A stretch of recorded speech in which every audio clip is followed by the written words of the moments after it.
This is my totally objective tier list of Avatar The Last Airbender Book 1. Choices range from S tier to E tier. I don't know what E tier means, but we'll figure it out.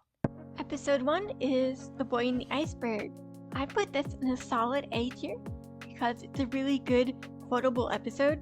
This episode has one of my favorite scenes with Aang and Katara when they go penguin sledding, and she says, "I haven't done this since I was a kid," and he says, "You still are a kid." It was really cute. I want to go penguin sledding. The next episode is The Avatar Returns. It has really solid moments for me, like the fight scene between Aang and Zuko. It's also the iconic part where Katara calls his name and Aang goes into the Avatar state. I decided to put it in S tier. The Southern Air Temple. This one was fun. This is the one where we get to learn more about Aang's culture. We see the full impact of his trauma, and there's a sweet moment where Katara and Sokka comfort him. That one goes in A tier. Kyoshi Warriors. Sokka and his character flaw of sexism being directly challenged in a fun way. I also love Suki as a character. For now, I'm putting it in B, The King of Amashu. This was a fun one. Not one of my favorites, but I still really enjoyed it. C tier. C tier for me is probably a good episode that I enjoyed, but it didn't have the same spark to me as the higher tiers. Imprisoned. This is where we meet Haru, and they have that funny scene of Momo earthbending. C tier, I'm putting some of the tentpole episodes or parts 1 and 2 episodes together, counting them a continuation of the same episode. C tier. Next we have the waterbending scroll. This is the iconic quote, "Stealing is wrong, unless it's from pirates." I'm gonna put it in B tier. Jet. It has a lot of tension and a lot of good character moments.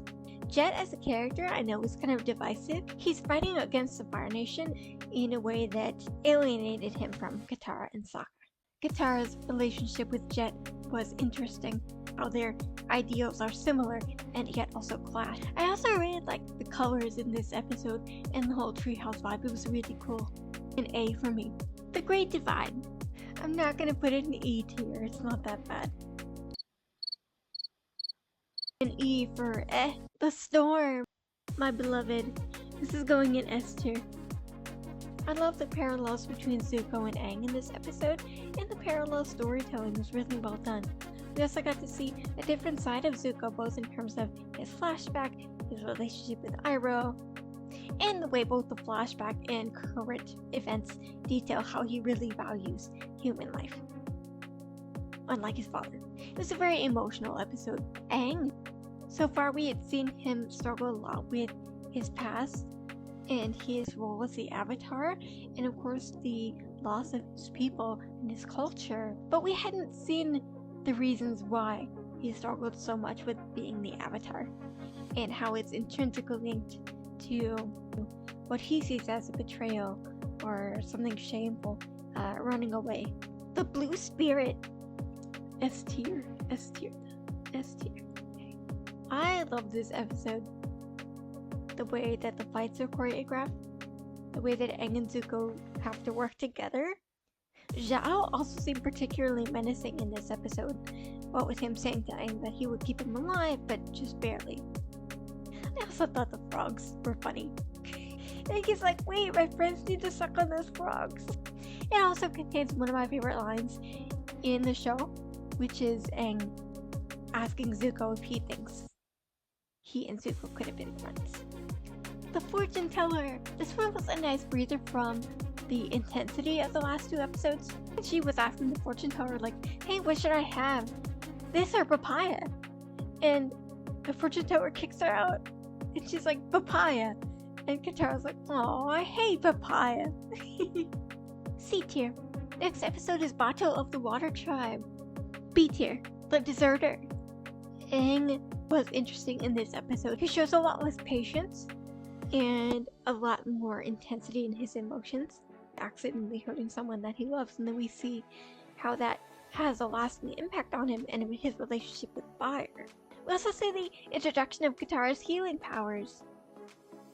I also really enjoyed the scenes where they go to the Fire Nation Festival. That was really cool to see. B tier. The Northern Air Temple. I like the wheelchair user in this episode, but the rest of it was not bad, just emotionally difficult to get through, seeing Aang be so devastated at the way his culture being treated so irreverently. I think I might put this in D tier. Waterbending Master! Listen, this is S tier, and anyone who disagrees can fight Katara. The fight between her and Pocky was so good. I love the contrast between their fighting styles. I love the dialogue and the tension in the episode. It's one of my favorites, so definitely S tier. Lastly, we have The Siege of the North Part 1 and Part 2. Again, I'm treating these like one extended episode. This one broke me. The first time I saw it, we lost Yue. That was a heartbreaking scene. So much desperation between Avatar and Iroh. We also got to see the showdown between Zuko and Zhao, and Iroh and Zhao. I also really enjoyed the fight between Katara and Zuko, and then of course, any scene with Yue and Sokka is going to emotionally devastate me. S tier. That completes my tier list for Book 1 of Avatar: Last Airbender. Let me know if you think I was too harsh on the Great Divide and the Northern Air Temple. I'd be interested to see what your S tier episodes are and why. Let me know if you want to see tier lists for Book 2 and 3. Bye!